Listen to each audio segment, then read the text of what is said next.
చాలామంది పెద్దలు ఢిల్లీ నుంచి వచ్చారు కనుక ముందు నేను ఇంగ్లీష్లో మాట్లాడతా, తర్వాత తెలుగులో మాట్లాడతా. గౌరవనీయులు సుమన్ సిన్హా గారు, CEO చైర్మన్ రెన్యూ, గౌరవనీయులు బలరాం మెహతా గారు, CEO రెన్యూ ఎనర్జీ, గౌరవనీయులు స్థానిక శాసనసభ్యులు గుమ్మనూరు జయరాం గారు, గౌరవనీయులు జిల్లా కలెక్టర్ డాక్టర్ వి వినోద్ గారు, గౌరవనీయులు MD నెట్క్యాప్ కమలాకర్ బాబు గారు. ఇక్కడ చాలామంది అనుకుంటూ ఉంటారు గొట్టుపాటి రవి గారు పేరు మర్చిపోయారు, లొకేషన్ నేను మర్చిపోలా, బెస్ట్ ఫర్ ద లాస్ట్ అని పెట్టా. మన ప్రాంతంలో గొట్టుపాటి రవి గారు అంతా తెలుసుండకపోవచ్చు, కానీ రవాణా గురించి ఒక మాట చెప్పాలి. 2019 నుంచి 24 వరకు శాసనసభ సాక్షిగా మన నాయకుడిని అవమానించినప్పుడు కానివ్వండి, శాసన మండలిలో అమరావతిని మేమందరం కాపాడడానికి పోరాడినప్పుడు గ్యాలరీలోకి చంద్రబాబు నాయుడు గారు వచ్చి కూర్చున్నారు. అక్కడ కావాలని ఆనాటి పాలకులు వాళ్ళ శాసనసభ్యులు పంపించి చంద్రబాబు నాయుడు గారిని ఎగతాళి చేయండి, ఎక్కలు చేయండి అని చెప్పారు. ఆనాడు గొట్టుపాటి రవి గారు, గౌరవనీయులు స్వామి గారు, మన అనగాని సత్యప్రసాద్ గారు, ఆనాటి ఉన్న శాసనసభ్యులందరూ బాబు గారు చుట్టూ నిలబడి మమ్మల్ని దాటిన తర్వాతనే చంద్రబాబు నాయుడు గారి దగ్గరికి వెళ్తానని చెప్పిన గొప్ప వ్యక్తి మంత్రివర్యులు గొట్టుపాటి రవికుమార్ గారు. A very good morning to everyone gathered here. Today we are not just laying a foundation stone. We are laying the cornerstone for India's clean energy revolution. It is an honor to be part of this historical movement. The launch of the Renewable Energy Complex is a symbol of bold ambition and sustainable progress. With an investment of 22,000 crores, this project is not just empowering grids, it's energizing hope, fueling ambition, and lighting the way for a cleaner tomorrow. Renewable energy is not just an industry, it is a movement.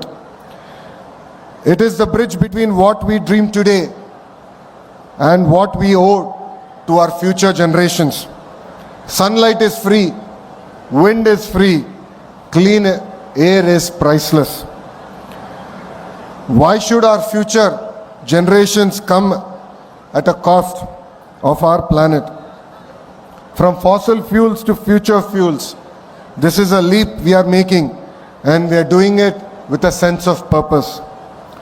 Every megawatt generated here is a message to the world that India leads from the front and Andhra Pradesh stands at the helm.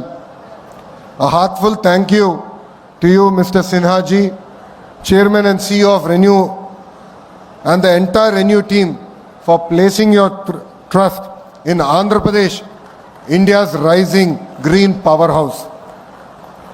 This isn't just a project, it's a beacon of belief in our government, in our potential, in our planet's future. Renew's power re-entry after 6 years is not a comeback, it is a statement. Andhra Pradesh is back and better than ever. And at the center of this transformation stands a visionary, a leader who sees not just tomorrow but the decades ahead. Shri Nara Chandrababu Naidu Garu is not just building roads and infrastructure, he is building highways to the future. Where others saw policy, he saw possibility. Where others saw risk, he saw opportunity. Under his leadership, Andhra Pradesh is not chasing change, it is creating that change. The integrated clean energy policy launched in October 2024 under the guidance of the Honorable Chief Minister and the Honorable Energy Minister has become a blueprint for India's green revolution. Under his visionary direction, Andhra Pradesh has transformed from pause to power, from potential to performance. We are proud to say Andhra Pradesh is not just back on renewables map, we are actually redrawing that map. At the RE Invest Summit in 2024, we set an ambitious goal of 72 gigawatts of renewable energy by 2029, a mission that is bold, urgent and necessary. And we are not just dreaming, we are delivering. In the last 8 months, we attracted titans of clean energy. Tata Power is investing 49,000 crores to build 7,000 megawatts in Andhra Pradesh. NTPC Green Hydrogen is investing 1.86 lakh crores, and our Honorable Prime Minister, Shri Narendra Modi ji, personally came to Visakhapatnam and laid foundation stone for that project. Vedanta Serentica is investing 50,000 crores for 10,000 megawatts. SAEL Industries is investing 6,000 crores for 1,200 megawatts. And Brookfield is also investing 50,000 crores for 8,000 megawatts. And all these investments are coming predominantly to the Rayalaseema region of our Andhra Pradesh. These are not just investments, they are endorsements. Endorsements of trust, vision and an Andhra Pradesh that is open for green business. The Anantapur Renewable Energy Complex will rise in two powerful phases. Phase 1, 587 megawatts of solar energy, 250 megawatts of wind and 415 megawatts of battery energy storage system. A total investment of 7,000 crores will be deployed by Renew Energy. And combining with phase 2, a total 1,800 megawatts of solar, 1 gigawatt of wind, 2,000 megawatts of battery energy storage systems with a total investment of 22,000 crores will only come to the Rayalaseema region of Andhra Pradesh. This complex is more than generating power.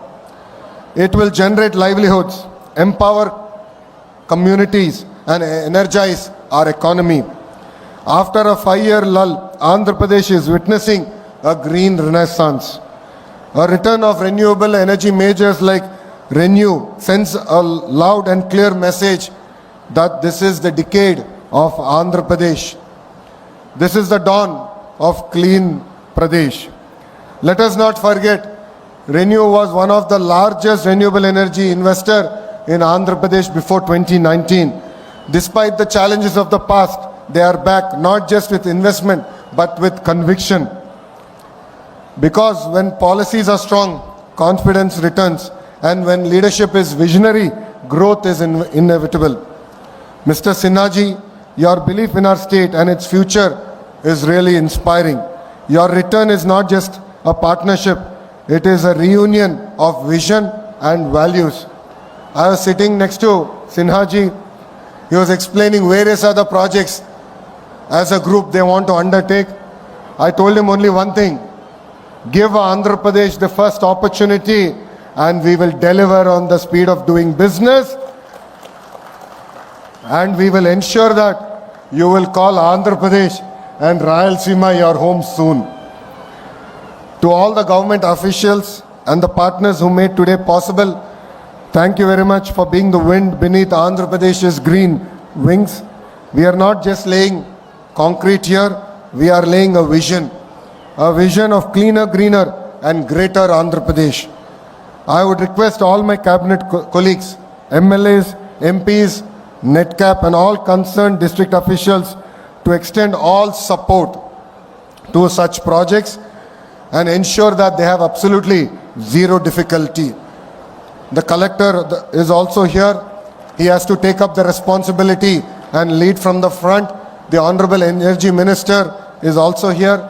Any support that is required, we are more than willing to extend. Every step taken today to support investors during project execution will go a long way in establishing us as a leading state in renewable energy deployment and a hub for clean energy. Together, let us rise, let us lead, and let us leave behind a legacy not of pollution but of power with a sense of purpose. ఇప్పుడు ఇక్కడున్న రైతులందరినీ ఉద్దేశించి నేను మాట్లాడాలనుకుంటున్నా. 2014లో రాష్ట్ర విభజన జరిగినప్పుడు కట్టుబట్టలతో మెడబట్టి మనం బయటికి గెంటేశారు. రాజధాని ఎక్కడ ఉండాలో కూడా చెప్పని పరిస్థితి. ఆనాడు చంద్రబాబు నాయుడు గారు ఆంధ్రులందరినీ ఒప్పించి ఒకే రాష్ట్రం ఒకే రాజధాని కానీ అభివృద్ధి వికేంద్రీకరణ నినాదం తీసుకున్నాం.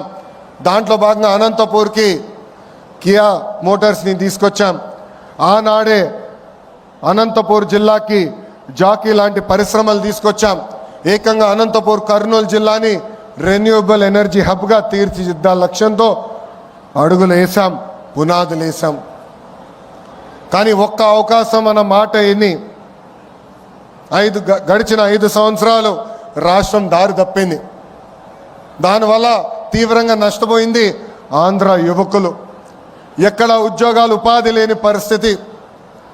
చాలామంది నన్ను అడిగారు, 5 సంవత్సరాలు మనం ఇబ్బంది పడ్డాం, మన దగ్గర బెంగళూరు లేదు, చెన్నై లేదు, హైదరాబాద్ లేదు, మన పరిస్థితి ఎలా ఉంటుందని. ఆనాడే వాళ్ళందరూ చెప్పా, మన దగ్గర ఒక బ్రాండ్ ఉంది, ఆ బ్రాండే గౌరవ ముఖ్యమంత్రి చంద్రబాబు నాయుడు గారు.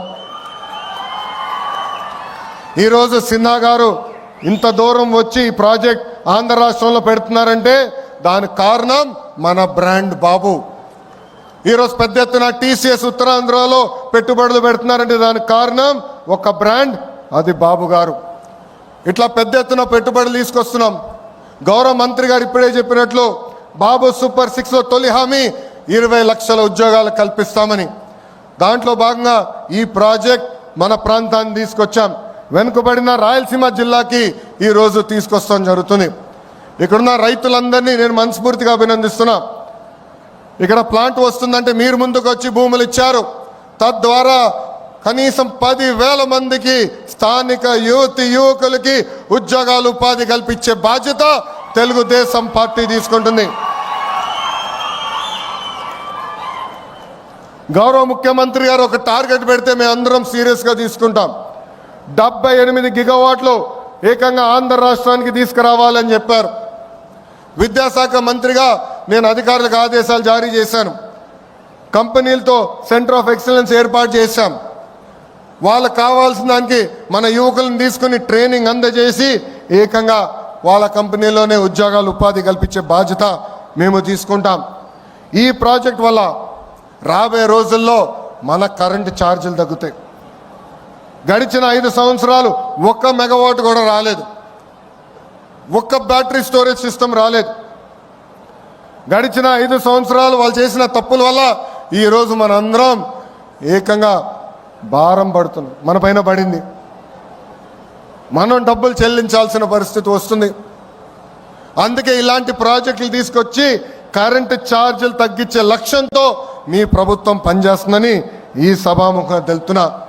మన నేలపై జనరేట్ చేస్తున్న కరెంట్ ఏకంగా ఆంధ్ర రాష్ట్రానికి కాదు, మొత్తం భారతదేశానికి మన ఆంధ్ర రాష్ట్రం అందించబోతుంది.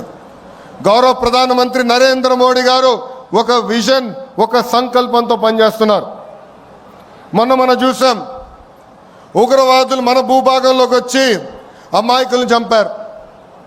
ఢిల్లీలో ఎంత పనున్నా అమరావతి పనులు తిరిగి ప్రారంభించేదానికి గౌరవ ప్రధానమంత్రి గారు పిలిస్తే ఆంధ్ర రాష్ట్రం, ఆంధ్ర ప్రజలు నన్ను పిలిచారు, నేను తప్పనిసరిగా వస్తున్నానని వచ్చి తిరిగి శంకుస్థాపన చేశారు. ఆనాడే గౌరవ ప్రధానమంత్రి గారు ముందర నేను చెప్పా, ఆంధ్ర ప్రజలు కోరుతున్న అన్ని కోరికలు గౌరవ ప్రధానమంత్రి గారు తీర్చుకుంటూ వస్తున్నారు. దాంట్లో భాగంగానే ఈ ప్రాజెక్ట్ రాయలసీమకు వచ్చింది. త్వరలో కర్నూలు కూడా హైకోర్టు బెంచ్ తీసుకొస్తాం.